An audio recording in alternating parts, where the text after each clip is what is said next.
हाय, मी राजश्री.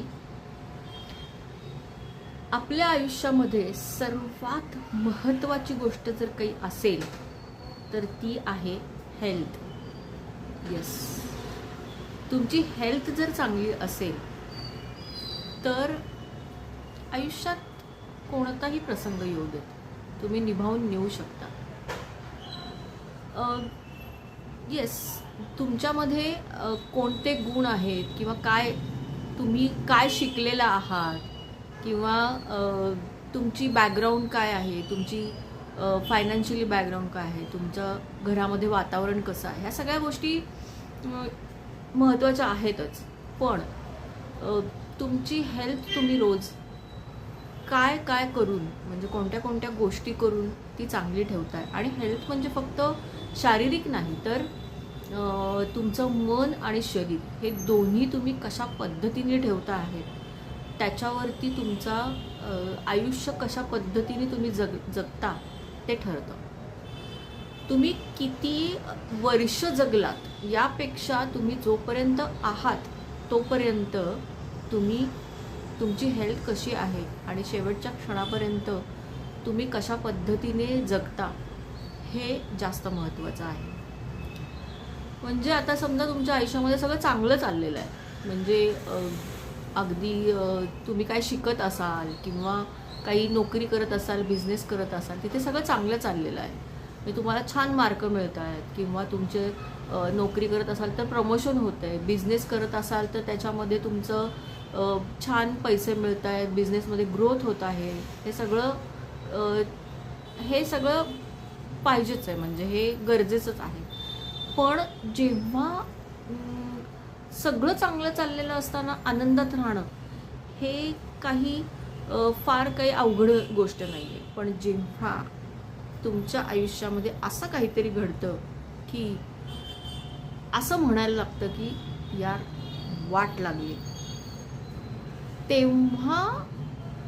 तेव्हा तुमची हेल्थ तुमची साथ देते. जर तुम्ही रोज जर ती कमावली असेल, म्हणजे तुम्ही रोज सकाळी लवकर उठत असाल, सकाळी लवकर उठून अंघोळ, सूर्याला अर्घ्य देणं, पूजा करणं, एक्सरसाइज करणं, अशा अनेक गोष्टी, म्हणजे तुमच्या घरामध्ये तुमचे आई बाबा, आजी आजोबा किंवा तुमचे मित्रमैत्रिणी किंवा तुमचे बिझनेस कलिग्ज, नोकरी करत असाल तर तिथले तुमचे कलिग्ज, हे सगळे जे काही आहेत त्यांच्या प्रत्येकाकडून काही ना काहीतरी चांगलं उचलण्याचा जर तुमचा स्वभाव असेल आणि जर तुम्ही तुमच्या आयुष्यामध्ये जर ते आणलं असेल तर तुमची हेल्थ चांगली असणार, राईट. आणि तुमच्या आयुष्यामध्ये कितीही वाईट घडलेलं असू देत, मग त्यावेळेला जर कामी काही येत असेल ना तर तुमची हेल्थच येते. कारण तुमच्या वाईट घडलेल्या गोष्टीमध्ये तुमची हेल्थ चांगली असेल तर तुम्ही आनंदात नाही राहू शकत, पण किमान तुमची हेल्थ चांगली असेल तर तुम्ही न्यूट्रल राहू शकता. आणि जेव्हा तुम्ही तुमच्या आयुष्यात वाईट घडलेलं असताना सुद्धा न्यूट्रल राहू शकलात तर तुम्हाला चांगले मार्ग आणि चांगले उपाय मिळतात. आणि त्यामुळे होतं काय की चांगल्या मार्गांमुळे आणि चांगल्या उपायांमुळे तुम्ही त्या वाईट असलेल्या परिस्थितीतून सुद्धा मार्ग काढता आणि त्यातनं अगदी सही सलामत बाहेर सुटता.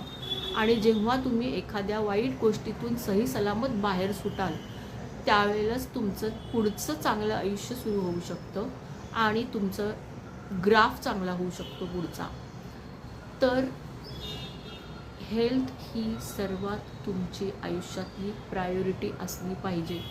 येस, आत्ताचं सध्याचं जे युग आहे त्याच्यामध्ये पैसे कमावणं ही प्रायोरिटी झालेली आहे सगळ्यांची, आणि ती बरोबरच आहे. म्हणजे पैसे हे भरपूर असलेच पाहिजे, त्याच्यामध्ये दुमतच नाही आहे अगदीच. पण बॅलन्स केलं पाहिजे आपलं आयुष्य, आपण बॅलन्स केलं पाहिजे. पैसे कमवताना तुमच्या हेल्थकडे तुमचं दुर्लक्ष कसं होणार नाही या गोष्टीकडे तुमचं अगदी व्यवस्थित लक्ष असलंच पाहिजे.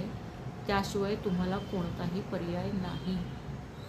आणि अर्थात तुमच्याकडे मेडी इन्शुरन्स असेल, जरी तुमचा मेडी इन्शुरन्स असेल तरी तुमची भूमिका ही अशीच असली पाहिजे की बाबा मी मेडी इन्शुरन्सला जे पैसे भरतोय ते ॲब्सोल्युटली वाया गेले तरी चालतील. ते बॅक ऑफ द माइंड मला चांगलं वाटावं म्हणून मी तो मेडी इन्शुरन्स केलेला आहे. पण मला आजारी पडायचं नाही म्हणजे नाही, हे पक्कं ठरवून टाकायचं आणि त्या दिशेनेच पावलं टाकायची.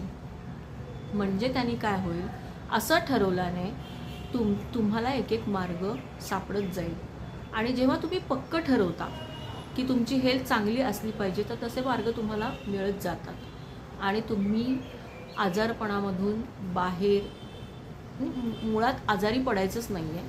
आणि जरी समजा आजारी पडलात तर तुमची हेल्थ तुम्ही जर रोज चांगली ठेवलेली असेल तर तुम्ही लवकर बाहेर येता. आणि माझा एक एक्सपिरियन्स मी इथं शेअर करते आहे की 2 ते 3 वर्षांपूर्वी मला माझ्या हाताला काहीतरी असं इचिंग मला जाणवत होतं. म्हणून आणि दिवसभर मला ते खूपच त्रासदायक व्हायला लागलं. म्हणून मी ठरवलं की बाबा हे म्हणजे साधं नाही वाटत आहे, हे डॉक्टरांकडे जायला हवं. मग मी डॉक्टरांकडे गेले आणि त्याच दिवशी गेले, काही वेळ वाया घालवला नाही, त्याच दिवशी गेले. आणि डॉक्टरांनी पाहिलं सगळं म्हणजे. आणि मग त्यांनी सांगितलं की अरे ही तर नागिण आहे.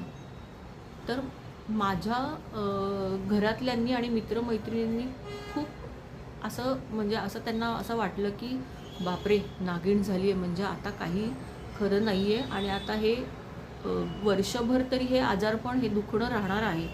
पण मी त्यांना ठामपणे सांगितलं की नाही, हे असं काही खूप लेंदी होणार नाही.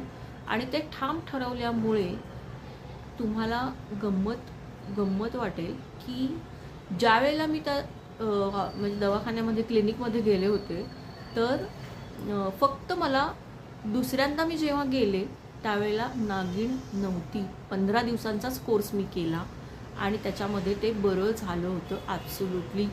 डॉक्टरांनाही आश्चर्य वाटलं. डॉक्टर भरदिया म्हणून आहेत विजय टॉकीजच्या इथे, तर तिथे त्यांनी सांगितलं अरे वा, तुमचं 15 दिवसात बरं झालं म्हणजे तुम्हाला खूपच लागू पडलेलं आहे औषध. आणि येस, डॉक्टर तर ॲब्सोल्युटली चांगले आहेतच, त्यांनी चांगलं औषध दिलं होतं. पण जेव्हा तुम्ही एखादी गोष्ट ठरवता त्यावेळेला काय होतं, तुम्ही ठामपणे जेव्हा एखादी गोष्ट ठरवता त्यावेळेला ती ॲप्लाय होते. आणि असंच ठरवणं गरजेचं आहे. हेल्थला महत्त्व देणं खूप गरजेचं आहे. आजपासून असं ठरवा की खरं तर आजारीच पडायचं नाही आणि आजारी पडलोच तर त्याच्यातनं लवकर बाहेर पडायचं.